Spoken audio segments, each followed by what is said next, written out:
Hello friends, welcome to my YouTube channel.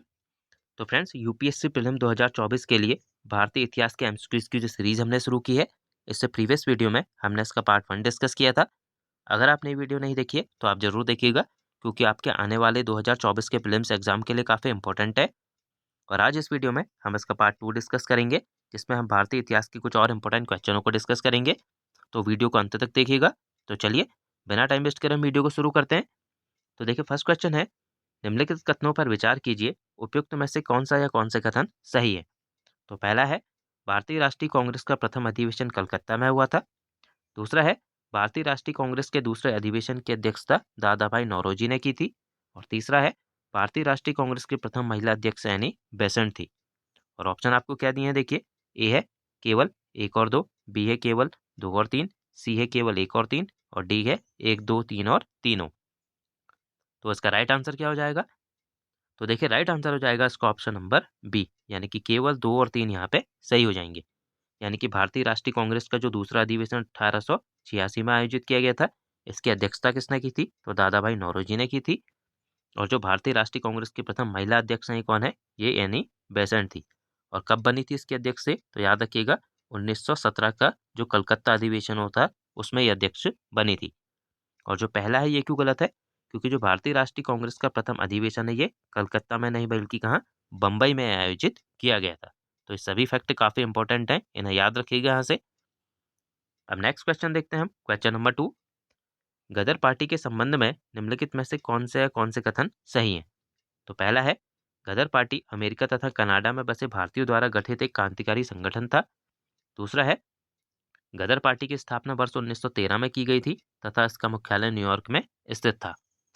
और option आप देख सकते हैं, ए है केवल एक, बी है केवल दो, सी है एक और दो दोनों, और डी है ना तो एक ना तो दो। तो इसका राइट आंसर क्या हो जाएगा? तो देखिए, राइट आंसर हो जाएगा इसका ऑप्शन नंबर ए, यानी कि केवल एक यहाँ पे सही हो जाएगा। यानी कि गदर पार्टी अमेरिका तथा कनाडा में बसे भारतीयों द्वारा गठित एक क्रांतिकारी संगठन था, ये सही है। और जो दूसरा है, ये क्यों गलत है? क्योंकि देखिए, गदर पार्टी की स्थापना वर्ष 1913 में की गई थी, ये तो सही है। लेकिन जो इसका मुख्यालय है, वो कहाँ? न्यूयॉर्क में नहीं बल्कि सैन फ्रांसिस्को में था। ठीक है। अब नेक्स्ट क्वेश्चन देखते हैं हम, क्वेश्चन नंबर 3। एलोरा के गुहा मंदिर किससे संबंधित हैं? तो पहला आपको दिया है हिंदू धर्म से, दूसरा है जैन धर्म से, तीसरा है बौद्ध धर्म से, और चौथा है मुस्लिम धर्म से। और ऑप्शन आपको क्या दिए हैं, देखिए। एक और दो दोनों से, बी है एक और तीन से, सी है एक दो और तीन से, और डी है एक तीन और चार से। तो इसका राइट आंसर क्या हो जाएगा? तो देखिए, राइट आंसर हो जाएगा इसका ऑप्शन नंबर सी, यानी कि जो एलोरा के गुहा मंदिर है, वो हिंदू धर्म से, जैन धर्म से और बौद्ध धर्म, इन तीनों से ये संबंधित हैं। और जो एलोरा की गुफाएं हैं, ये कहाँ स्थित हैं? तो याद रखिएगा, महाराष्ट्र के औरंगाबाद जिले में ये स्थित हैं। अब नेक्स्ट क्वेश्चन देखते हैं, क्वेश्चन नंबर 4। पुराणों का अध्ययन करने वाला प्रथम मुसलमान कौन था? तो देखिए, ऑप्शन है, ए है अबुल फजल, बी है अब्दुल कादिर बदायूनी, सी है अलबरूनी, और डी है दारा शिकोह। तो इसका राइट आंसर क्या हो जाएगा? तो देखिए, राइट आंसर हो जाएगा इसका ऑप्शन नंबर सी, यानी कि पुराणों का अध्ययन करने वाला प्रथम मुसलमान कौन था? तो ये अलबरूनी था। और जो अलबरूनी है, ये किसके साथ भारत आया था? तो याद रखिएगा, महमूद गजनी के साथ ये भारत आया था। अब नेक्स्ट क्वेश्चन देखते हैं हम, क्वेश्चन नंबर 5। निम्नलिखित में कौन सुमेलित नहीं है? तो देखिए, पहला आपको दिया है तराइन का प्रथम युद्ध पृथ्वीराज चौहान तथा मोहम्मद गोरी। दूसरा बी दिया है तराइन का द्वितीय युद्ध पृथ्वीराज चौहान तथा महमूद गजनी। सी है चंदौर का युद्ध मोहम्मद गोरी तथा जयचंद। और डी है पानीपत का प्रथम युद्ध बाबर तथा अब्राहम लोदी। तो देखिए, क्या इसका सही आंसर हो जाएगा? तो राइट आंसर हो जाएगा इसका ऑप्शन नंबर बी, यानी कि ये यहाँ पे सही नहीं है। यानी कि जो तराइन का द्वितीय युद्ध है, ये पृथ्वीराज चौहान तथा मोहम्मद गजनी के बीच हुआ था, ये गलत है। क्योंकि जो तराइन का द्वितीय युद्ध बताइए कब हुआ था? 1192 ईस्वी में। और किसके बीच हुआ था ये? तो पृथ्वीराज चौहान तथा मोहम्मद गोरी के बीच ये युद्ध हुआ था। और देखिए, जो पहला आपको दिया है तराइन का प्रथम युद्ध, ये किसके बीच? पृथ्वीराज चौहान तथा मोहम्मद गोरी के बीच हुआ था। और कब हुआ था ये? 1191 ईस्वी में। और जो चंदौर का युद्ध है, ये मोहम्मद गोरी तथा जयचंद के बीच 1194 ईस्वी में हुआ था। और जो पानीपत का प्रथम युद्ध है, ये बाबर तथा इब्राहिम लोदी के बीच 1526 में हुआ था। तो सारी डेट्स भी याद रखिएगा, ये भी काफी इंपॉर्टेंट है। अब नेक्स्ट क्वेश्चन देखते हैं हम, देखिए क्वेश्चन नंबर 6। जैन धर्म के श्वेतांबर तथा दिगंबर संप्रदाय में क्या अंतर है?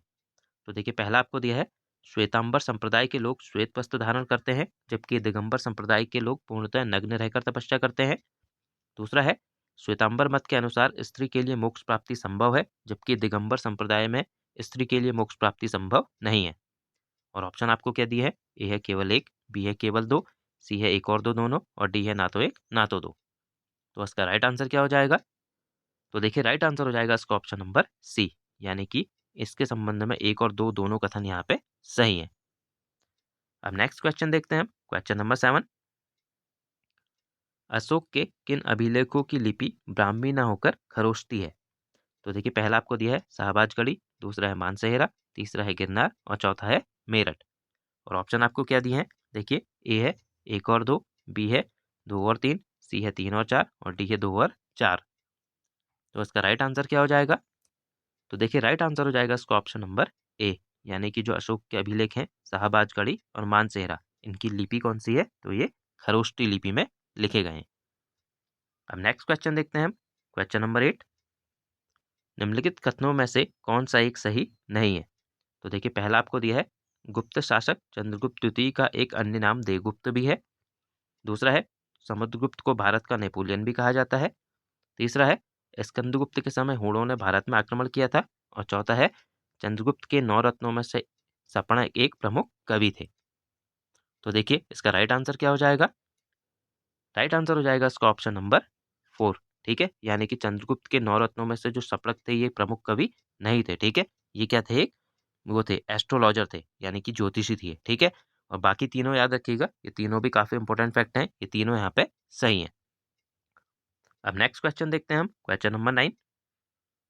निम्नलिखित में से किस शासक ने दीवान ए अमीर को ही विभाग की स्थापना की थी? तो देखिए ए आपको दिया है अलाउद्दीन खिलजी ने, बी है मोहम्मद बिन तुगलक ने, सी है फिरोज शाह तुगलक ने, और डी है अकबर ने। तो इसका राइट आंसर क्या हो जाएगा? तो देखिए राइट आंसर हो जाएगा इसका ऑप्शन नंबर बी, यानी कि दीवान ए अमीर को ही विभाग की स्थापना किसने? मोहम्मद बिन तुगलक ने इस विभाग की स्थापना की थी। और किसके लिए की थी? ये भी एग्जाम में पूछा जाता है, तो याद रखिएगा कृषि की उन्नति के लिए इसने इस विभाग की स्थापना की थी। अब नेक्स्ट क्वेश्चन देखते हैं हम, क्वेश्चन नंबर 10। निम्न में से कौन सा एक मकबरा द्वितीय ताजमहल भी कहलाता है? तो ऑप्शन आप देख सकते हैं, ए है अनारकली का मकबरा, बी है राबिया उद दौरा का मकबरा, सी है अनारकली का मकबरा, और डी है लाल किला। तो देखिए इसका राइट आंसर क्या हो जाएगा? तो राइट आंसर हो जाएगा इसका ऑप्शन नंबर बी, यानी कि जो द्वितीय ताजमहल है ये राबिया उद दौला के मकबरा को कहा जाता है। और जो राबिया उद दौला का मकबरा है, इसका निर्माण किसने करवाया था? तो औरंगजेब ने अपनी पत्नी के लिए इसका निर्माण करवाया था। और इस मकबरे को क्या है? बीबी का मकबरा भी इसे कहा जाता है। तो ये फैक्ट भी याद रखिएगा, ये भी एग्जाम में पूछा जाता है कि बीबी का मकबरा किसे कहा जाता है। तो फ्रेंड्स आज हमने जो भारतीय इतिहास के कुछ इंपॉर्टेंट क्वेश्चन थे उनको डिस्कस किया। आई होप आपको ये वीडियो पसंद आई होगी। तो मिलते हैं हम नेक्स्ट वीडियो में। Thank you friends.